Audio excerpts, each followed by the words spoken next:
Allahu Akbar, Allahu Akbar, Allahu Akbar, Allahu Akbar, Allahu Akbar, Allahu Akbar, Allahu Akbar, Allahu Akbar, Allahu Akbar, Allahu Akbar kabira, walhamdulillahi katsira, wa subhanallahi bukratan wa asila. La ilaha illallah, wallahu akbar, Allahu akbar, walillahil hamd. Alhamdulillah, alhamdulillah nahmaduhu wa nastaghfiruh wa na'udzu billahi min shururi anfusina wa min sayyiati a'malina. May yahdihillahu fala mudilla lahu wa may yudlil fala hadiya lahu. Ashhadu an la ilaha illallah wa ashhadu anna Muhammadan abduhu wa rasuluh la nabiyya ba'dah.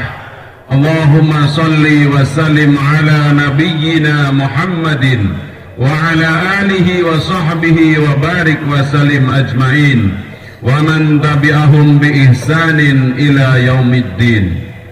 Ayyuhal hadirun, ittaqullaha haqqa tuqatih wa la tamutunna illa wa antum muslimun. A'udzu billahi minasy syaithanir rajim.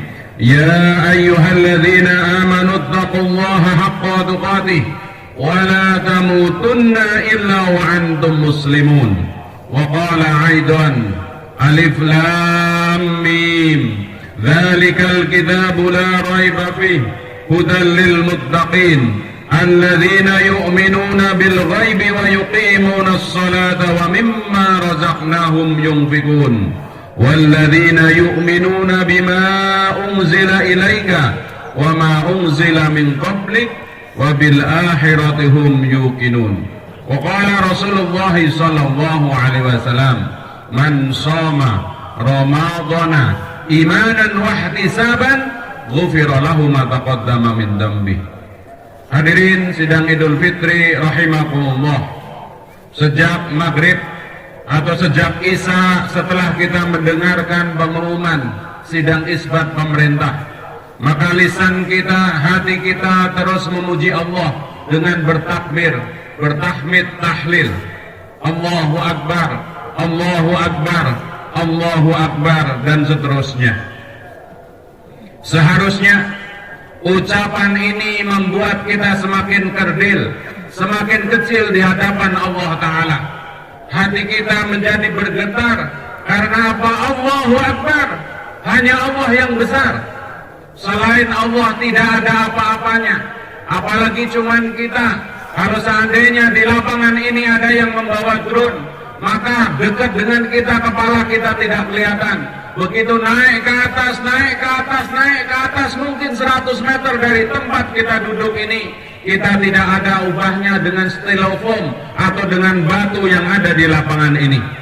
Semoga ucapan takbir ini bukan hanya di lisan. Sebagaimana kalau kita sholat, memulai sholat takbir, rukuk takbir, bangun dari sujud kita takbir. Maka mudah-mudahan ucapan ini menjadi tekad kita menjadi Idul Fitri. Orang yang Idul Fitri adalah tidak ada yang diagungkan kecuali Allah Subhanahu wa Ta'ala. Tidak ada yang dipuji kecuali Allah Subhanahu wa Ta'ala. Tidak ada tempat bergantung kecuali Allah Subhanahu wa Ta'ala. Hanya Dia Allah yang pantas dibesarkan. Jangankan orang lain, diri kita kadang-kadang kita merasa besar. Maka mudah-mudahan dengan Allahu Akbar kita menjadi pribadi-pribadi yang tawadhu. Kita telah mengalami waktu kita puasa kemarin betapa hanya 2 gelas air atau 1 mangkok mie atau nasi membuat kita kadang-kadang tidak berdaya upaya apa-apa. Banyak yang tidak sahur, kemudian jam 10 aja seolah-olah mau pingsan. Jam 2 dia sudah tidak kuat berdiri. Betapa lemahnya kita di hadapan Allah Ta'ala, di hadapan diri kita sendiri. Maka pertanyaan yang mendasar, sejak kita pertama kali makan sampai hari ini, Sudah berapa juta butir nasi yang kita makan? Pertanyaannya, setiap kita makan itu, ingatkah kita kepada Allah Ta'ala? Allah sendiri yang mengingatkan kepada kita, wa qalilum min ibadiyasy syakirin. Sedikit sekali kita bisa mengingat Allah Subhanahu wa Ta'ala. Ada orang tidak ketemu nasi atau penggantinya masih hidup kalau dia minum. Pertanyaannya kembali, sejak kita pertama kali minum, mulai pertama kali minum sejak kita lahir sampai tadi sebelum pergi ke sini kita minum, berapa kali kita ingat kepada Allah Ta'ala yang menciptakan air? Ada orang lagi yang tidak ketemu nasi penggantinya atau tidak ketemu air, masih bisa hidup asal bisa bernapas. Setiap hela napas kita tarik kemudian kita keluarkan. Hari ini gratis. Kemarin waktu Covid banyak orang membawa tabung oksigen kemana-mana, tidak bisa membeli tabung oksigen. Pertanyaannya, setiap kurang lebih 1 menit kita menghirup udara oksigen yang gratis dari Allah Ta'ala ini, berapa kali kita ingat kepada Allah Subhanahu wa Ta'ala? Maka Idul Fitri yang pertama adalah mengingatkan kita untuk ingat kepada Allah Ta'ala. Betapa lemahnya diri kita. Kita tergantung dengan nasi, kita tergantung dengan air, apalagi kita tergantung dengan udara. Kalau ada orang nggak makan mungkin sebulan kuat, tidak minum mungkin seminggu kuat. Tapi ada orang mungkin tidak bernapas 1 menit saja pasti mati. Sebagaimana kalau kita lihat di film-film, ada orang dibunuh itu cukup dengan bantal, hidungnya itu ditutup dengan bantal, maka nyawanya akan lepas dari raganya. Allahu Akbar, Allahu Akbar, Allahu Akbar, walillahil hamd. Hadirin sidang Idul Fitri rahimakumullah. Itulah Allah Ta'ala memberikan apapun yang kita butuhkan sebelum kita berdoa, sebelum kita minta. Bukankah yang punya anak bayi, bayinya baru jadi umur 3 bulan, dia sudah pesen tempat tidur, sudah pesen bajunya, sudah pesen makanannya. Hakikatnya itu Allah yang menyiapkan untuk diri kita. Pertanyaannya kembali, bagaimana kita mengingat Allah Ta'ala dalam setiap kesempatan itu? Mudah-mudahan Idul Fitri ini menjadi momentum kita untuk kembali kepada Allah. Sekarang kita perhatikan apa yang kita berikan untuk Allah Ta'ala. Bila kita tafakuri secara mendalam, maka ada satu kata yang paling tepat mewakili apa yang kita berikan untuk Allah Ta'ala. Apa kata itu? Sisa. Kita seringkali memberikan sisa untuk Allah sebagai respon terhadap pemberian-pemberian sempurna dari Allah Subhanahu wa Ta'ala. Sholat duhur kadang-kadang kita lakukan menjelang asar, setelah semua pekerjaan kita selesai. Waktu sholat asar juga demikian, mepet-mepet ke maghrib. Mengingat Allah dalam sholat 4 rakaat, atau tadi kita sholat 2 rakaat, mungkin ingat Allah waktu takbiratul ihram. Selebihnya lagi sudah mikirin jalan macet atau tidak, mau jam berapa pulang dan seterusnya. Kita adalah orang-orang yang harus berjuang memohon kepada Allah agar dalam setiap ibadah kita bisa ingat kepada Allah Ta'ala. Hati kita rata-rata kalau tidak ditolong oleh Allah menjadi hati yang gelisah, cemas memikirkan urusan dunia. Pikiran kita kepada benda-benda yang sama sekali sejatinya tidak kita butuhkan untuk kehidupan akhirat kita. Ada orang yang sibuk mengeluarkan hartanya untuk ngurus wajahnya, ngurus badannya, kendaraannya, rumahnya dan seterusnya. Tapi kalau ada kotak infak, mohon maaf, terkadang dia pura-pura ngantuk. Sudah tahu setiap Jumatan ada kotak infak, dia tidak mempersiapkan dirinya dengan sebaik-baiknya. Padahal Rasulullah mengingatkan kepada kita, seluruh harta yang Allah titipkan kepada kita, yang dimakan semahal apapun jadi kotoran, yang dibayarkan untuk membeli sesuatu semahal apapun bahkan rusak dan tidak ada harganya. Seorang membeli mobil Eropa hari ini mungkin 1 miliar, maka 5 tahun kemudian sisanya tidak lebih dari 300 atau 400 juta. Ada orang beli handphone hari ini 25 juta, 3 tahun kemudian maka handphone itu nilainya 3 sampai 4 juta. Maka satu-satunya yang asli milik kita, harta adalah yang kita infakkan di jalan Allah Subhanahu wa taala. Mari kita ingat surat Al-Baqarah ayat 261. Allah taala berfirman, perumpamaan orang-orang yang berinfak di jalan Allah maka seperti menanam satu benih.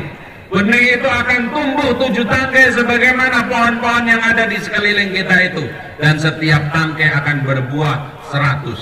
Maka siapapun yang memasukkan uang ke kotak infak 100.000, hakikatnya dia telah menanam, dan Allah akan membalas orang ini sedikitnya 70 juta.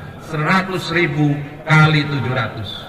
Tapi kita lebih percaya kepada investasi yang ditawarkan manusia. Kamu menanamkan uang di sini, maka uang kamu akan tumbuh 7% atau bertambah 7% setahun, 20% setahun. Sementara Allah yang telah memberikan mata kita secara gratis, telinga kita secara gratis, suara ini secara gratis, kita kadang-kadang kurang percaya atau belum percaya. Mari kita kembali kepada Idul Fitri, yaitu mendekatkan diri kepada Allah dengan hakul yakin apapun yang dijanjikan oleh Allah Ta'ala. Allahu Akbar, Allahu Akbar, Allahu Akbar. Hadirin sidang salat Idul Fitri rahimakumullah. Para ulama mengatakan setiap 1 detik atau 1 desah nafas kita yang di dalamnya kita berpikir, bersikap dan bertindak, maka kita hakikatnya ada dalam 4 kemungkinan.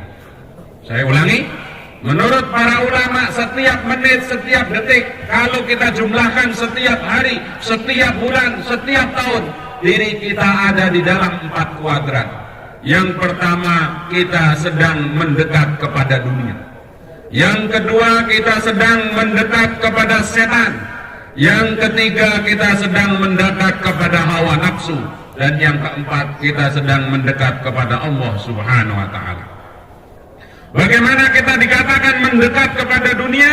Artinya perbuatan, pikiran, tujuan apapun yang kita lakukan semata-mata untuk meraih dunia. Komplek kita ini sedang menjadi komplek yang paling viral di dunia, di Indonesia ini. Karena ada orang yang mengambil uang negara dan uang kita semua 271 triliun.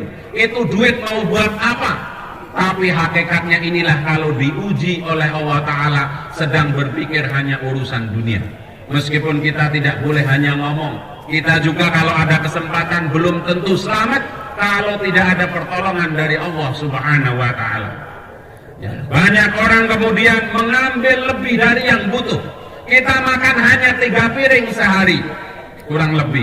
Pakai baju 2 potong. Kenapa harus nyuri? Kenapa harus korupsi? Karena hakikatnya otaknya, hatinya ditutup oleh dunia. Dunia itu apa? Apapun yang tidak bermanfaat di akhirat itu dunia. Seperti saya memakai surban, memakai jubah begini, apa niatnya? Kalau niatnya mengikuti perintah guru, mengikuti sunnah Nabi Muhammad, maka itu mendapatkan pahala. Tapi kalau niatnya agar dianggap sebagai kiai, sebagai orang alim, maka pakaian yang kelihatannya bagus ini menjadi urusan dunia. Ada orang selalu tahajud ke masjid, niatnya apa? Biar dikira soleh, maka itu urusan dunia. Amalan-amalan akhirat yang tidak dilandasi niat kepada Allah Ta'ala, maka itu menjadi amalan-amalan dunia. Yang kedua, kita sedang mendekat kepada setan. Apa itu? Sudah jelas setan adalah musuh kita, tapi kita temani. Apa yang dilarang Allah kita kerjakan, sementara apa yang diperintahkan Allah kita jauhi. Maka pada saat itu kita adalah orang-orang yang sedang mendekat kepada setan. Maka Rasulullah mengajarkan dalam kapanpun di manapun bacalah basmalah, karena basmalah menjadi benteng kita dari godaan setan dari depan, dari kanan, dari belakang, dan dari kiri. Hadirin sidang Jumat, sedang sholat Idul Fitri rahimakumullah. Yang ketiga adalah kita sedang mengikuti hawa nafsu kita. Orang-orang yang tidak mampu melawan hawa nafsu sendiri, inilah orang-orang yang disebut summa radaknahu asfala safilin.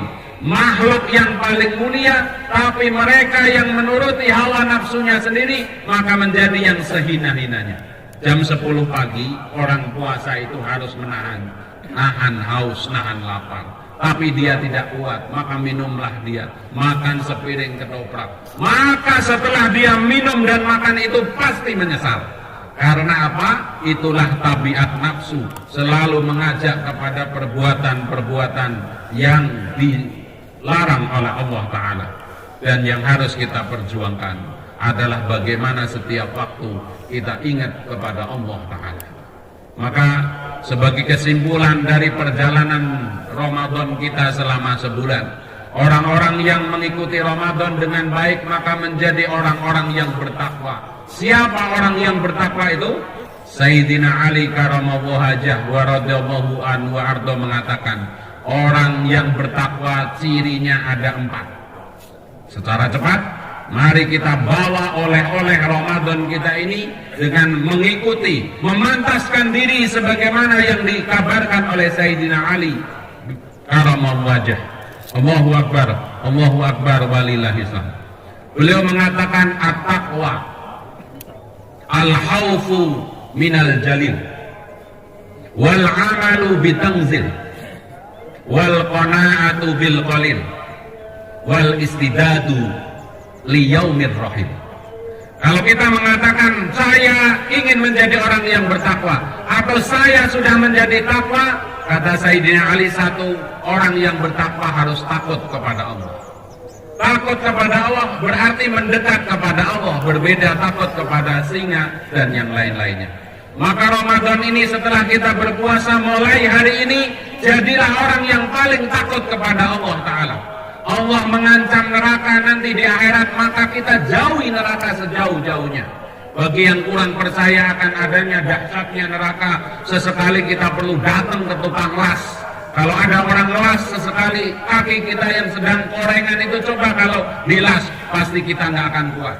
Kalau yang kurang percaya lagi-lagi ada air mendidih, coba tangan kita masukkan.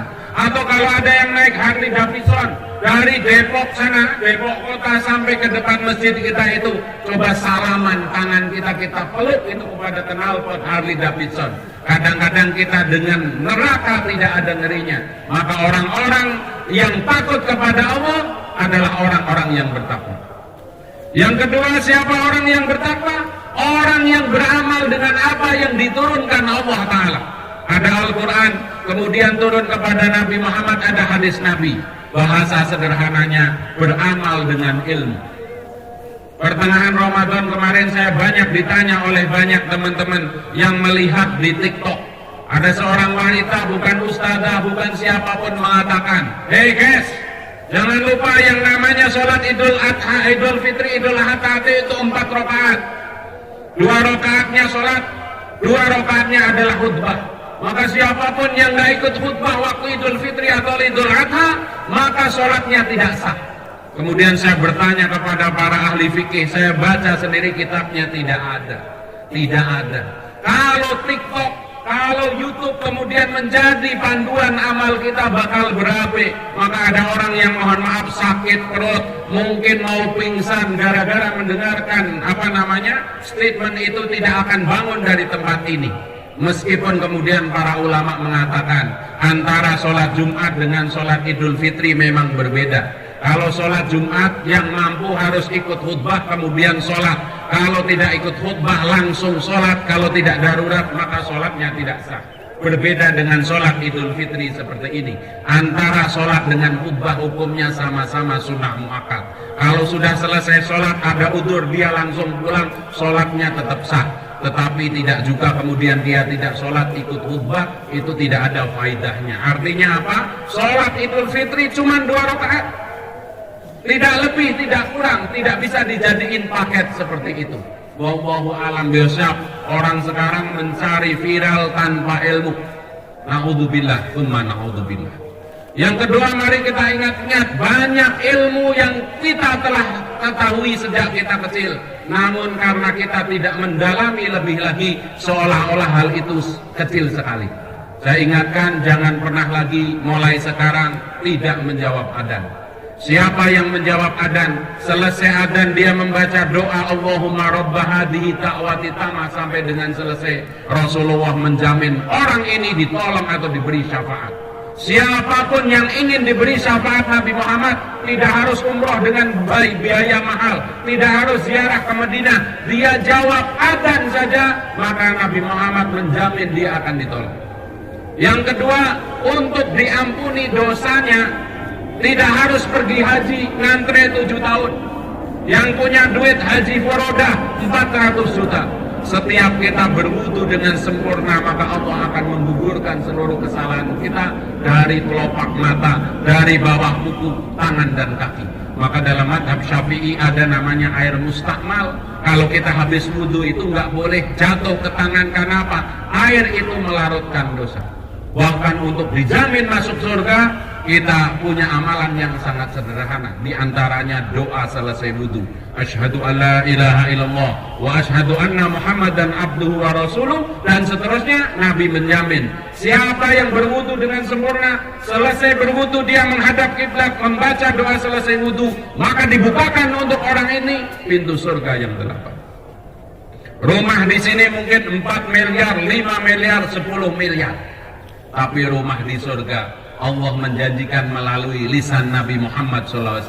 Siapa yang mau menjaga 12 rakaat setiap hari, 2 rakaat sebelum subuh, 2 rakaat sebelum duhur, 2 rakaat setelah duhur, atau 2 rakaat sebelum asar, 2 rakaat setelah maghrib, dan 2 rakaat setelah isya, maka dibangunkan oleh Allah 1 rumah di surga. 1 rumah di surga. Allah memberikan polis atau bayarannya cukup dengan menjaga sholat sunnah 12 rakaat. Satu lagi, mari kita ilmui amalan yang setiap hari sudah diingatkan, diajarkan oleh guru-guru kita dari kecil. Siapa yang ingin mati, setelah mati langsung dituntut surga. Bahasa kampungnya nggak bibu, babibu. Mati langsung masuk surga. Amalannya sederhana. Rasulullah bersabda, siapa yang mau menjaga selalu membaca ayat kursi setiap ba'da sholat, maka jarak dia dengan kematian hanya dibatasi kematian. Jarak dia dengan surga hanya dibatasi kematian. Mati ditunggu surga. Tapi karena ada alam barzah, orang kalau sudah dijamin masuk surga, maka di alam barzah itu terasa cepat, seperti pengantin baru yang tidur bangun ternyata sudah pagi. Sebagaimana Quran mengatakan, orang-orang yang taat kepada Allah 1 hari di akhirat seperti 1000 hari di dunia. Tapi mereka yang bermaksiat kepada Allah 1 hari di akhirat seperti 50.000 tahun. Kita semuanya punya dosa, tapi Allah memberikan kita kewajiban untuk sholat. Siapapun yang sholat, maka dosa antar dosa itu akan habis. Apalagi mau membaca tasbih 33 kali, Alhamdulillah 33 kali, Allahu Akbar 33 kali. Rasulullah mengatakan, siapa yang setiap ba'da sholat membaca takbir, tahlil, dan tahmid tadi, maka akan diampuni dosanya meskipun sepenuh langit, bahkan sepenuh buih di lautan. Allahu Akbar, Allahu Akbar, Allahu Akbar. Sebagai penutup, Allah Ta'ala berfirman dalam surat Ali Imran ayat 153, wattaqullaha la'allakum tashkurun. Bertakwalah engkau kepada Allah agar kalian menjadi orang-orang yang bersyukur. Maka mari kita lihat, setiap ibadah sekarang bukan lagi problem. Disuruh sholat bukan problem, disuruh zakat bukan problem, disuruh puasa bukan problem. Orang-orang yang bersyukur adalah melihat ibadah itu sebagai fasilitas dan keberkahan dari Allah Ta'ala. Tidaklah orang sholat 5 waktu, Jumat satu ke Jumat yang lain kecuali kafaroh, dibersihkan dosanya dari segala yang kita lakukan. Kita berbuat dosa dari subuh sampai duhur dengan wudu, dengan sholat, maka Allah akan mengampuni kesalahan kita kepada Allah khususnya. Maka kita di Indonesia ini ada adat namanya halal bihalal. Urusan sama Allah puasa beres. Siapa yang berpuasa dengan sungguh-sungguh, maka diampuni dosanya yang telah lalu. Tetapi urusan dengan tetangga, dengan orang lain itu perlu dihalalkan. Maka setelah ini kita halal bihalal, minta maaf. Dan kalau ada utang tentunya dikembalikan. Allahu akbar, Allahu akbar, walillahil hamd. Aqulu qawli hadza li wa lakum fil Qur'anil azim wa nafa'ani bima fihi minal ayati wa dzikril hakim innahu huwat tawwabur rahim.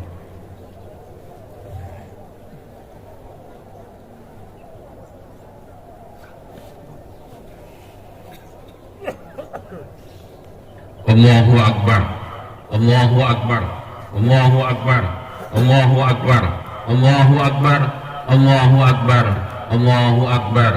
La ilaha illallah, Allahu akbar, Allahu akbar, walillahil hamd. La ilaha illallah wa la na'budu illa iyyah mukhlishina lahuddin walau karihal munafiqun. La ilaha illallah, wallahu akbar, Allahu akbar, walillahil hamd. Alhamdulillah, alhamdulillahilladzi anzala sakinata fi qulubil mu'minin liyazdadu imanan ma'a imanihim. Allahumma salli wa sallim wa barik ala sayyidina Muhammad wa ala alihi wa sahbihi wa barik wa sallim ajma'in.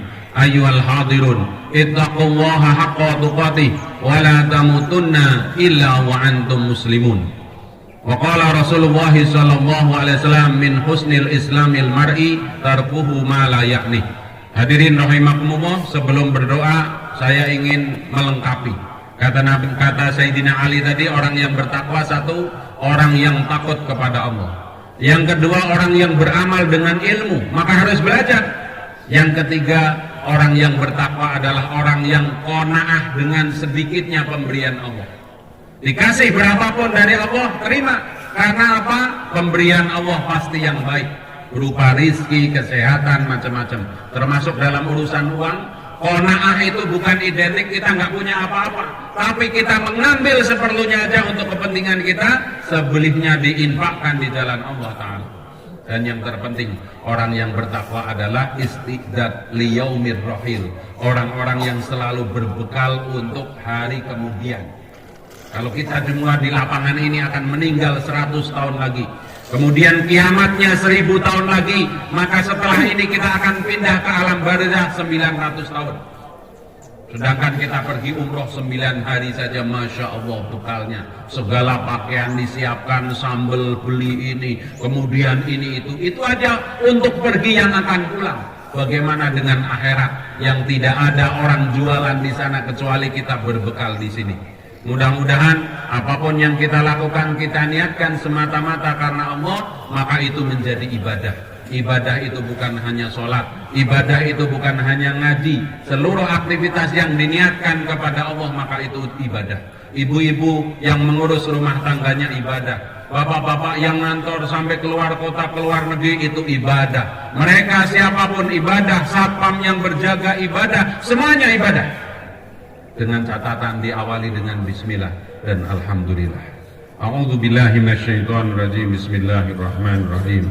Wal 'asri innal insana lafi khusrin illa alladziina aamanu wa 'amilus shalihati wa tawassaw bil haqq wa tawassaw bis sabr. Innallaha wa malaikatahu shalluna 'alan nabi ya ayyuhalladzina amanu shallu 'alaihi wa sallimu taslima. Allahumma shalli wa sallim ala sayyidina Muhammad wa ala alihi wa azwajihi wa dzurriyyatihi wa man tabi'ahum bi ihsanin ila yaumiddin wa am baqiyati sahabati Rasulillahi ajma'in Sayyidina Abu Bakar, Umar, Utsman wa Ali wa radhiyallahu anhum ajma'in wa alaina ma'ahum wa fihim bi rahmatika ya arhamar rahimin. Allahumma a'izzal Islam wal muslimin wa ahlil kafarata wad dhalimin. Ya Allah, tolonglah saudara-saudara kami di Gaza, Palestina, ya Allah. Berikanlah mereka kekuatan, ya Allah. Berikanlah mereka kecukupan, ya Allah. Hancur leburkan musuh-musuhmu, ya Allah. Jadikanlah kami orang-orang yang peduli kepada mereka, sehingga menahan diri untuk tidak memakai produk-produk yang membinasakan saudara-saudara kami. Ya Allah, ya Rahman, ya Rahim. Ampunilah dosa kami yang belum Engkau ampuni karena puasa kami, karena sholat kami. Maka di majelis majelis yang mulia ini kami mohon ampuni dosa kami, baik karena kami tidak tahu ilmunya atau tahu ilmunya namun nafsu kami mengalahkan. Ya Allah, Engkau Maha Pengampun, Engkau mencintai pengampunan, maka ampunilah kesalahan dan dosa kami, juga kesalahan kedua orang tua kami. Ya Allah, yang masih ada sehatkan dalam taat. Ya Allah, yang sudah ada di barzah kami mohon lapangkan kuburnya. Ya Allah, terimalah iman Islamnya. Ya Allah, jadikan kuburnya kubur sebagaimana taman dari taman-taman surga. Jadikan amal soleh kami menjadi kabar gembira untuk beliau-beliau yang ada di barzah. Ya Allah, ya Allah, hidupkanlah hati kami dengan mudah berzikir menyebut namamu, bersyukur atas segala nikmatmu, dan ibadah kami semakin hari semakin baik. Ya Allah, tolonglah kami untuk mampu menjaga, untuk menjawab adzan, sehingga kami layak diberi syafaat oleh Nabi Muhammad. Ya Allah, jadikanlah kami orang-orang yang berwudu dengan sempurna, sehingga setiap hari dosa kami habis dengan wudu kami. Jadikanlah kami orang yang istiqomah membaca ayat kursi setiap sholat, sehingga setelah wafat kami Engkau jamin dengan surgamu. Rabbana hablana min azwajina wa dzurriyyatina qurrata a'yun waj'alna lil muttaqina imama. Ya Allah, mudahkanlah kami untuk berziarah ke kota Mekah dan Madinah, melaksanakan ibadah haji dan umroh. Limpahkanlah kami rizki dan keselamatan dengan segala kemuliaan Nabi Muhammad sallallahu alaihi wasallam. Rabbana atina fid dunya hasanah wa fil akhirati hasanah wa qina adzabannar. Wa sallallahu ala sayyidina Muhammad wa ala alihi wa sahbihi wa barik wa salim. Walhamdulillahi rabbil alamin. Ibadallah, innallaha ya'muru bil adli wal ihsan wa ita'i dzil qurba wa yanha 'anil fahsya'i wal munkar wal baghi ya'idukum la'allakum tadhakkarun. Wa la dzikrullahi akbar. Assalamualaikum warahmatullahi wabarakatuh. Marilah bersama-sama berjabat tangan dan kita silaturahim.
foto. Anak-anak, yuk. Yuk foto dulu foto.